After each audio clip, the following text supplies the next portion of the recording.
খালি চোখে তার নিবেদনটা ধরা যাবে না, কিন্তু একদম ম্যাচ বাই ম্যাচ খুঁটিয়ে খুঁটিয়ে দেখলে বোঝা যাবে আর্জেন্টিনার টানা দ্বিতীয় কোপা আমেরিকার শিরোপা জয়ে অন্যতম অবদান একজন সেন্টার ব্যাকের। তিনি লিসান্দ্রো মার্টিনেজ।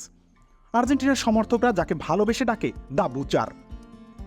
টানা ২৮ ম্যাচ অপরাজিত থেকে কোপা আমেরিকার ফাইনালে নেমেছিল কলম্বিয়া। তবে সামনে যে আর্জেন্টিনা, ১-০ গোলে জিতল মেসি বাহিনী, ভেঙে গেল উরুগুয়ের রেকর্ড। উরুগুয়ে মোট ১৫ বার কোপা চ্যাম্পিয়ন হয়েছে। আর্জেন্টিনা ১৬তম শিরোপা জিতে উঠে গেল সবার উপরে। আর এই পুরো যাত্রায় আড়ালের নায়ক বলা যায় লিসান্দ্রো মার্টিনেজকে। কোপা আমেরিকায় তিনি খেলেছেন ৫ ম্যাচ, মিনিটের হিসেবে মাত্র ৫৮৮ মিনিট, গোল করেছেন একটা।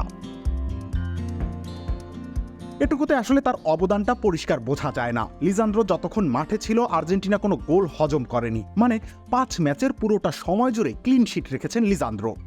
ইকুয়েডরের বিপক্ষের ম্যাচে লিসান্দ্রো বদলি হয়ে মাঠে চলে যাওয়ার পর গোল হজম করে আর্জেন্টিনা। নতুন এক্সপেল এর নতুন ফর্মুলা আরপিএম ডি ডুয়েল অ্যাকশনে ঘরের মশা বাঁচবে না, বাইরের মশা আসবে না। টুর্নামেন্টে ওই একবারই আর্জেন্টিনার জালে বল জড়াতে পারে কোনো দল। এখানে এমিলিয়ানো মার্টিনেজ, ক্রিস্টিয়ানো রোমেরো কিংবা নিকোলাস তাগলিয়াফিকো, কারো অবদানই কম নয়। আসলে এই কোপায় আর্জেন্টাইন রক্ষণভাগ তাদের স্মরণীয় পারফরম্যান্স করেছে, আর এর প্রাণ ভোমরা হলেন লিসান্দ্রো মার্টিনেজ।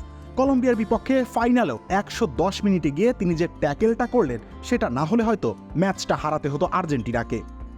এই ছোটখাটো বিষয়গুলোই ম্যাচের ভাগ্য গড়ে দেয়, একটা দলকে গড়ে তোলে অজেয়।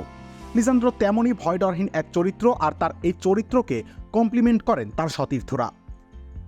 ডিফেন্স লাইনে সবাই সবার দুর্বলতা বা শক্তির জায়গার ব্যাপারে ধারণা রাখেন, ফলে মাঠে যখন নামেন তখন কোথায় বাড়তি জোর দিতে হবে সেটা আগাম বুঝতে পারেন। আর এই বুঝতে পারাটাতেই দুর্দমনীয় হয়ে ওঠে আর্জেন্টিনা দল।